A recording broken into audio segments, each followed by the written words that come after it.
tudi ekonomisti, ne, zakaj se razlikujemo.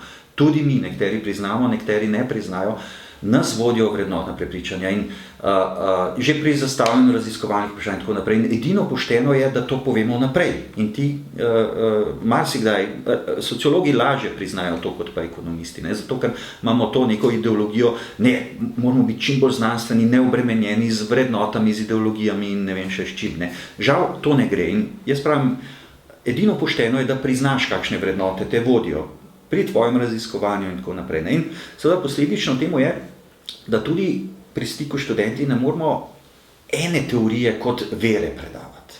Ne?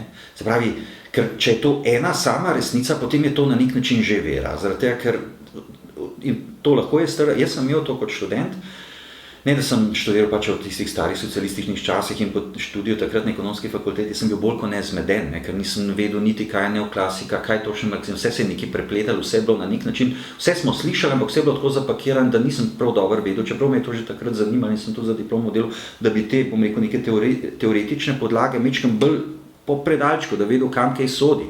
In zakaj sodi tja, kakšna je logika zadnje. Ne? Imel sem to srečo, da sem v New Yorku študiral na New School University, ki je taka atipična ameriška ustanova, kjer sem slišal toliko marksizma, pa toliko poglobljenega, pa toliko gorečega, pa bom tudi rekel, kar nikjer drugje, še posebej pa ne v Sloveniji, ker sem slišal toliko, ne vem, neorikardizma, postkenzianizma in tako naprej kot nikjer drugje, in tudi zelo goreče privržence neoklasike. Ne? In pristop te šole je bil, poglejte, to obstaja. Ne? In zdaj seveda na vas bo, kako se boste odzvali, oziroma a boste postali privrženci, a boste postali raziskovalci in tako naprej. In to je bilo zelo težko, za študenta je to zelo težko.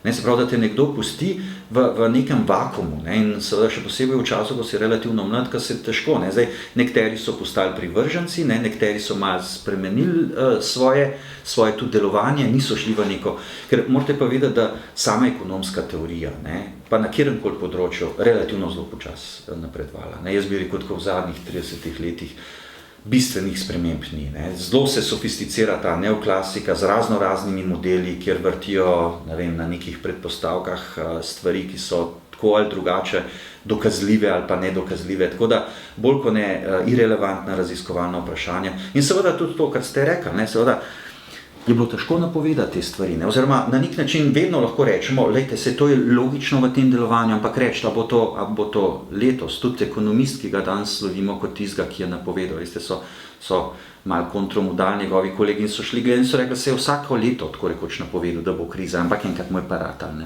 Tako rekoč, težko reči, ne, že pri teh srednjeročnih ciklih, ne, nekateri so živeli v prepričanju, da ciklov ne bo več, ne, da smo zdaj tako naredili s pomočjo te financializacije, da smo tako varen svet naredili, da je vse zavarovan, smo ga pa sam zameglili. Ne? In to je bilo zelo podobno, pogledajte, tisto, kar se je dogajalo pred drugo svetovno vojno, z vsemi temi dolgovi, z vsemi temi finančni, realnimi razmeri, ki so bili porušeni, z vsemi političnimi trenji med državami, ne? Inflacijami in tako naprej, je rezultiralo v en reset, ne? Se pravi, bilo treba vse podreti, ne? Dejansko vse podreti in nekje štartati iznova. Ne? Mi smo zdaj v situaciji, ko dejansko nekateri se sicer delajo pametne, ne? Ampak jaz večkrat rečem tudi na tej politični sceni, ali je pilot v letalu, ne? Ali je prav, da imamo samo enega pilota, ne? Bolj kot ne imamo čedalje več letal, ne? A ta letala letijo druga proti drugim, ali letijo kot neka eskadrila, ali kako letimo. Ne? Tako da to obvladovanje sveta, ne?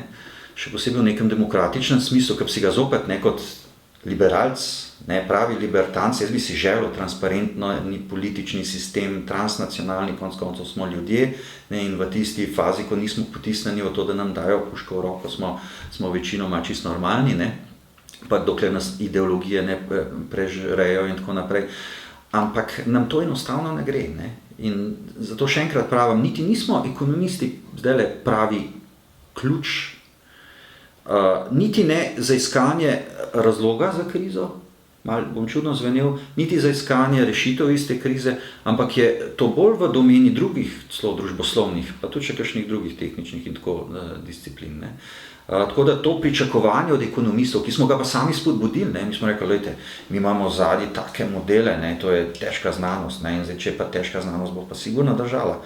Pa ne, se pravi, ta blef, bom kar tako rekel, ne, dejansko, ne, potem je pa tisto razočaranje še toliko večje, ne, in da ima, ekonomisti, ne, se vi pa i tak pojma nimate, ne.